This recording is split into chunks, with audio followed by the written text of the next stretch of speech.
आप देख रहे हैं डार्क फाइल्स। तो चलिए बढ़ते हैं आज की इस कहानी की ओर। दोस्तों, ये घटना उन दिनों की है जब मैं दादा दादी के साथ गांव में रहा करता था। तब का गांव और अभी का गांव दोनों के बीच में काफ़ी फ़र्क है।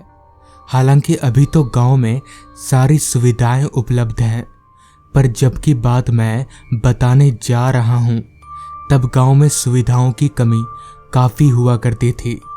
हमारे गांव को बिजली बहुत कम समय के लिए मिलती थी। उस पर भी गांव में ना तो स्ट्रीट लाइट की कोई व्यवस्था थी और ना ही सड़कों का हाल सही था।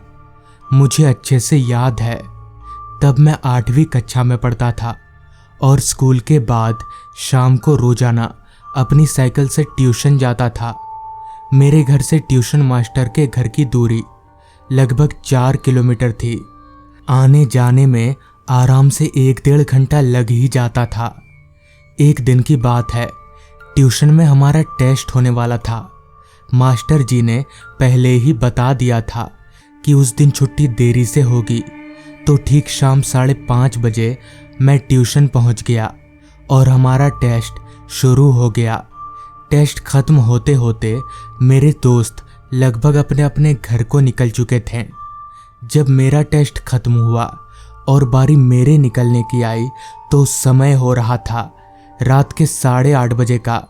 मैंने फटाफट अपना साइकिल निकाला और घर की तरफ चलने लगा। रास्ते पर मेरे अलावा कोई इंसान तो क्या, एक परिंदा तलक भी पर नहीं मार रहा था। ऊपर से ठंड का मौसम होने की वजह से कोहरे ने अपना पैर जमाना शुरू कर दिया था। जैसा कि मैंने बताया, रास्ते पर स्ट्रीट लाइट नहीं हुआ करती थी, तो इसलिए दादाजी ने मेरी साइकिल के आगे एक छोटी सी लाइट लगा दी थी। उसी लाइट की रोशनी के सहारे मैं आगे बढ़े जा रहा था। बर्फ के समान ठंडी हवाएं सीधे मेरे चेहरे से टकरा रही थी। हालांकि मैं उस रास्ते से रोजाना आना जाना करता था, पर वो पहली बार था कि घर लौटने में मुझे इतनी रात हो रही थी। मैं भी था 15 साल का बच्चा ही। कहीं ना कहीं डर तो लग ही रहा था, मगर मैं क्या करता, चुपचाप साइकिल चलाते हुए आगे बढ़ते रहा।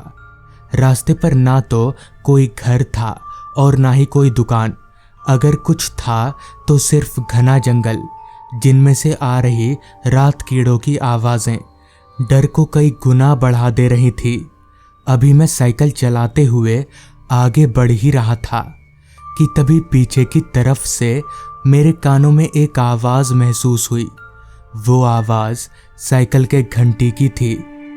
उस घंटी की आवाज को सुनकर मेरी जान में जान आई कि चलो कम से कम अब मुझे अकेले तो नहीं चलना पड़ेगा। मैं अपनी साइकिल को धीरे करके पीछे पलटा, लेकिन पीछे दूर दूर तक कोई नजर नहीं आ रहा था, जबकि वो रास्ता एकदम सीधा था। अगर कोई होता तो उसका दिखना लाजमी था। मुझे लगा शायद वो बहुत पीछे होगा, जिस वजह से मैंने अपनी साइकिल की स्पीड को कम कर लिया ताकि वो शख्स आए और मैं उसके साथ चल सकूं। धीरे धीरे वो घंटी की आवाज मेरे करीब आती गई, साथ ही पेंडल मारने की आवाज भी आ रही थी।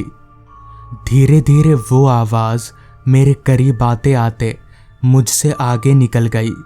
पर चौंकाने वाली बात तो ये थी कि ना तो मुझे कोई साइकिल दिखा और ना ही कोई आदमी। मगर ये कैसे हो सकता है? जब कोई साइकिल थी ही नहीं तो पेंडल और घंटी की आवाज कहाँ से आ रही थी? ये सोचकर मेरे रोंगटे अपने आप ही खड़े होने लग गए। मगर मैं कुछ कर भी नहीं सकता था, जिस वजह से मैं डरते हुए ही साइकिल लेकर आगे बढ़ने लगा। मेरी धड़कनें काफ़ी तेज हो गई थी। अभी मैं साइकिल को चलाते हुए आगे बढ़ ही रहा था कि तभी मेरी साइकिल में लगी लाइट की धीमी सी रोशनी में मुझे आगे की तरफ एक साइकिल चलती हुई नजर आई। मगर हैरान कर देने वाली बात तो ये थी कि वो साइकिल अपने आप ही चल रही थी। उस साइकिल को चलाने वाला कोई नहीं था। असल डर क्या होता है उस वक्त मुझे साफ तौर पर महसूस हो रहा था। मैं जोर से चीखना चाहता था, मगर मेरी आवाज़ जैसे हलक में ही अटक गई थी। उस ठंडी रात में भी मैं पसीने से लथपथ हो चुका था, जिसके बाद मैंने आव देखा ना ताव साइकिल घुमाकर वापस मास्टर जी के घर चला गया। मगर वो सब क्या था ये आज तक पता नहीं चल पाया। तो दोस्तों, ये थी आज की कहानी। अगर आपको ये कहानी पसंद आई हो तो चैनल को ज़रूर सब्सक्राइब कर लें। तो मैं आपका दोस्त आर्यन जल्द ही मिलूँगा आपसे ऐसी ही एक कहानी के साथ।